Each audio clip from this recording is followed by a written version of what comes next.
Olá, neste vídeo nós vamos aprender a criar um processo. Observando que a criação de processo está condicionado à autorização e à orientação da secretaria. Não podemos criar processos aleatoriamente. Sempre devemos observar as orientações. Para iniciar o processo, a regra é a mesma. Nós vamos clicar em Iniciar processo. A partir deste momento, nós sempre vamos ficar atentos às orientações que a secretaria nos enviou, pois cada processo possui características específicas. Nessa tela, nós temos a escolha do tipo de processo. Aqui aparecerá o resumo dos processos que foram gerados. Se nós quisermos verificar a lista completa, basta nós clicarmos nessa bolinha verde, que é um sinalzinho de mais, para expandir a lista. Pronto, agora nós temos a lista com todos os tipos processuais disponíveis. No sistema oficial, obviamente, a tela será um pouco diferente. Aqui nós estamos no ambiente de testes, então possuem tipos processuais que não estão exatamente idênticos ao do sistema de produção, do sistema oficial. Vamos pegar um processo, por exemplo, afastamentos. Tá? Lembrando que estamos no sistema de testes, tá? Não é informação oficial. Então, escolhi o tipo de processo afastamentos. Na especificação, nós vamos começar a preencher as características deste processo. Então, por exemplo, afastamento LIP. E aí nós vamos colocar aqui o nome do servidor. Nome do servidor. Um exemplo aleatório, tá? Aqui embaixo nós temos a classificação por assuntos. É muito importante que o tipo de processo seja escolhido corretamente, pois para cada tipo de processo, o sistema vai manter a guarda deste processo por um determinado prazo. A exemplo, nós temos processos, por exemplo, que envolvem a vida funcional do servidor. São processos que ficam armazenados por muitos anos. Existem outros processos que são processos mais simples, processos apenas, por exemplo, solicitando uma informação que vai ficar armazenado no sistema por exemplo, 2 anos. Então, daqui a 2 anos, o sistema vai excluir automaticamente, vai apagar aquele processo do sistema, tá? Então, a gente precisa escolher o tipo de processo correto. E a classificação da temporalidade, ela está disponível aqui, ó, para a nossa consulta. A gente não vai alterar, né?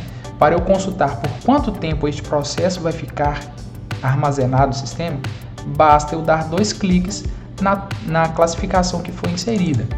Este exemplo, ele vai ficar armazenado aqui por 95 anos. Tá? É um exemplo. Então, é muito importante que a gente escolha o tipo correto.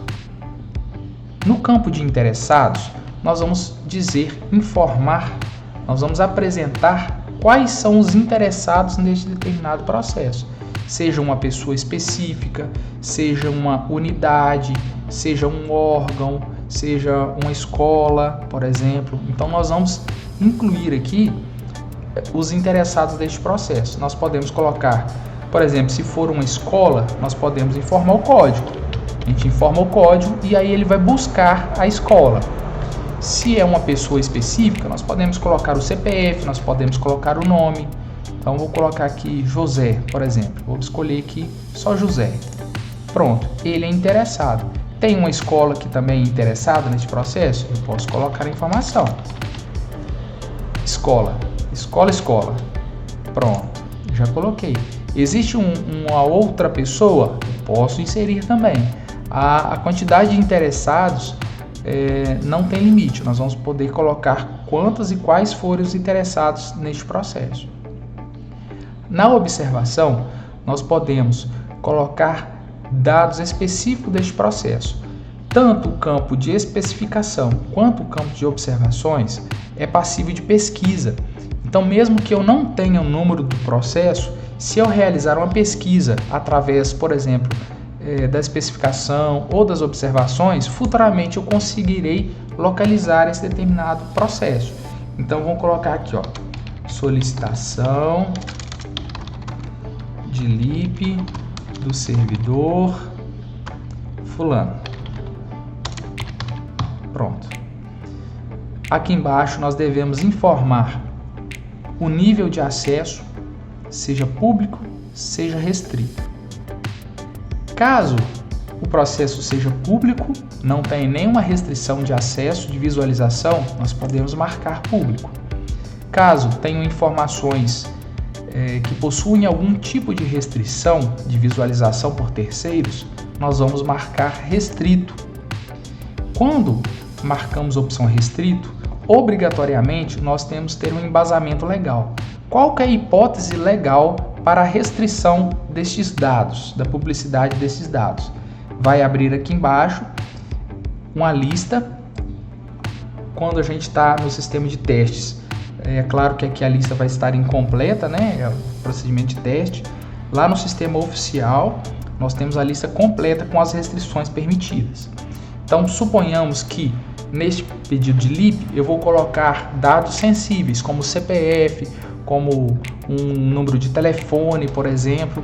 Então, eu vou restringir essas informações. São informações pessoais, as quais não devem ser divulgadas. Então, eu vou marcar informações pessoais, neste exemplo aleatório que nós estamos fazendo. Lembrando, mais uma vez, as orientações, as características de cada processo vai ser definida pela secretaria. Normalmente recebemos as orientações com todos esses detalhes. Inseridas as informações, nós vamos clicar em salvar. Pronto, o sistema criou o processo. Aqui em cima, nós temos o número deste processo. Observem que o número do processo ele é uma sequência numérica e ela é padronizada. Então, nós temos neste exemplo o processo número 1261.001.0000242/2021, dígito verificador 96. Então, quando solicitado o número de um processo, é essa sequência numérica completa. É a sequência numérica completa. Não pode ser apenas parte do número. Eu não posso dizer que, por exemplo, o processo é 242/2021-96, porque este processo foi criado na Secretaria de Educação. Mas pode ser que tenha sido criado este mesmo número de processo, 242, no Corpo de Bombeiros, na Polícia Militar, na CEPLAG, na EMATER, na FEMIG, enfim, nos outros órgãos do Poder Executivo. O que vai indicar o órgão é o primeiro número, 1261. No caso da Secretaria de Estado de Educação é 1260, 1260. Tá? Então, os processos da Secretaria de Educação vão começar com 1260. Conforme eu já havia informado, a barra de ícones ela vai ser alterada. Como nós estamos dentro de um processo agora, eu tenho ícones referentes a ações que podem ser realizadas dentro deste processo. Tá? Nós não vamos entrar em detalhes nesses ícones agora. No próximo vídeo, nós vamos aprender algumas dessas funcionalidades específicas.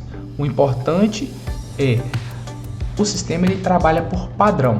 Então, para eu criar um processo, independente de qual tipo de processo, o procedimento é o mesmo. Eu vou clicar em iniciar processo, vou escolher o tipo de processo, vou colocar a especificação, interessados, se houver, observações, se houver, vou colocar o nível de acesso e vou confirmar. O processo será criado.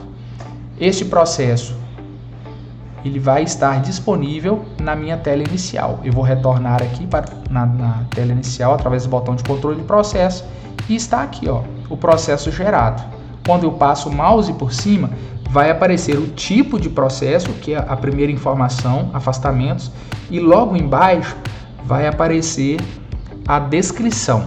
Então, é um afastamento e na descrição eu coloquei LIP, nome do servidor. Quando eu passo o mouse por cima, eu vou verificar quais são as informações. Olha, então tem aqui, ó, férias de servidores e a observação. Então, pedido de diárias e passagens e a observação, testes, tá? Então, sempre que eu criar um processo, ele vai gerar automaticamente o número do processo. Até o próximo vídeo.